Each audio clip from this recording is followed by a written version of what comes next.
उत्तराखंड की राजधानी देहरादून में सोमवार और मंगलवार की दरमियानी रात बादल आफत बनकर बरसे। विभिन्न स्थानों पर नदी के बहने और मलबे में दबने से 17 लोगों की मौत हो गई, जबकि 13 से ज्यादा लोग लापता बताए जा रहे हैं। हालांकि मौत नदी में 2 पुराने शव भी मिले हैं। प्रशासन ने 13 की मौत, 3 घायल और 13 लोगों के लापता होने की पुष्टि भी की है। जिले में 11 नदियां उफान पर आने से 13 पुल क्षतिग्रस्त हो गए हैं, जबकि 62 सड़कें क्षतिग्रस्त होने से बंद हो गई हैं। सहस्त्रधारा के पास बादल फटने से तबाही मच गई। यहां कई संपत्तियां नष्ट हो गई। कई नदियां उफान पर आई तो कई के साथ लोगों को बहा कर ले गई। मालदेवता के ऊपर फुलेट गांव में मकान गिर गया, जिससे 8 लोग दब गए। शाम तक कुल 17 लोगों के शव अलग अलग जगह से बरामद हुए। प्रेमनगर नंदा की चौकी के पास पुल टूट गया, जिससे यातायात पूरी तरह से बंद हो गया। इसके अलावा कई और छोटे बड़े पुल क्षतिग्रस्त हुए हैं। पर्यटन स्थल गुच्चू पानी के कई संपत्तियां नष्ट हो गई। मालदेवता क्षेत्र में भी व्यापक स्तर पर नुकसान होता हुआ साफ नजर आया है। वहीं शहर के बीचों बीच डालनवाला के रिप्सना नदी के सटे इलाकों में भारी नुकसान हुआ। यहाँ मोहिनी रोड पर बना पुल क्षतिग्रस्त हो गया। सहस्त्रधारा क्षेत्र में 4 लोग बह गए और इनमें से 3 के शव शाम तक बरामद हो गए। सबसे ज्यादा जान का नुकसान झाझरा क्षेत्र के आसान नदी में हुआ। यहाँ खनन कार्य में लगे 15 मजदूर ट्रैक्टर ट्रॉली समेत बह गए। अलग अलग जगहों से शाम तक 8 शव बरामद किए गए।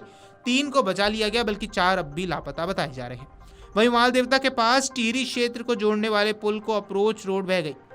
प्रसिद्ध टपकेश्वर मंदिर में कुछ साल पहले स्थापित की गई बड़ी पीतल की प्रतिमा भी बह गई और गर्भगृह तक पानी पहुंचा व शिवलिंग तक डूब गया।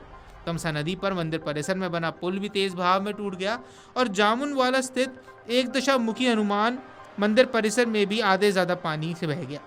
मुख्य मंदिर भी खतरे की जद में आ गया है। देर शाम तक पुलिस प्रशासन, एनडीआरएफ और एसडीआरएफ बचाव कार्य में जुटे रहे। वहीं शाम तक बचाव दलों ने सैकड़ों लोगों को सुरक्षित बाहर निकाल लिया था। हमेशा पत्थरों से पटी रहने वाली जिले की 10 नदियां मानो वर्षों से प्यासी थी। कहीं पत्थर चुगान होता है तो कहीं टैक्सी स्टैंड के रूप में इस्तेमाल होती है। मगर आसमान ने जब इन नदियों की प्यास बुझाई तो प्रलय का रूप ले लिया।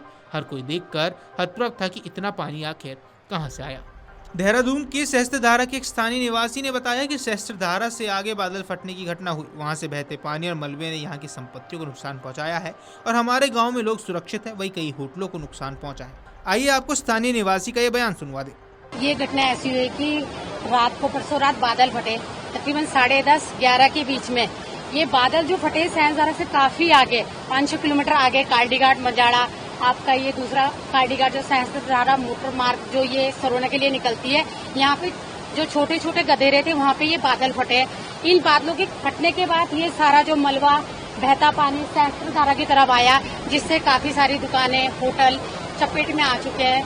वैसे जनहानि तो इतनी नहीं हुई थी, जैसे सारे सेफ हैं, हमारे गांव के लोग सुरक्षित है। सुनने में 2 से 3 लोग अभी लापता हैं, उनकी कोई जानकारी नहीं है।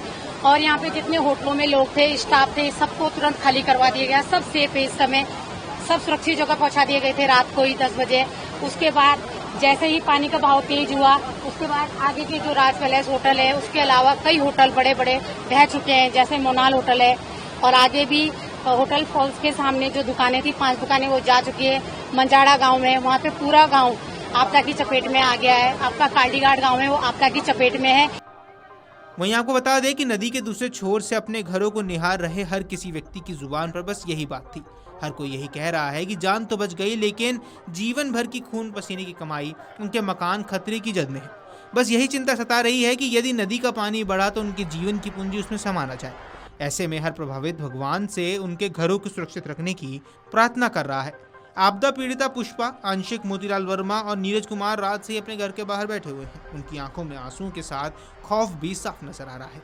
उनका कहना है कि वे करीब 25 वर्षों से यहाँ पर रह रहे हैं और ये पहली बार है जब कुदरत ने इस तरह का कहर बरपाया है।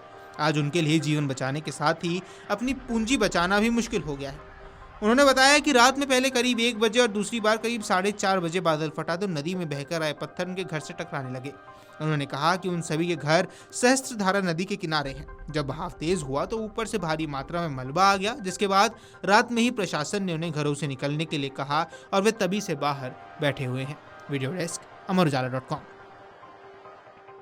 अगर आप ये वीडियो YouTube पर देख रहे हैं तो हमारे चैनल को सब्सक्राइब कर बेल आइकन दबाएं और Facebook पर देख रहे हैं तो हमारे पेज को लाइक करें।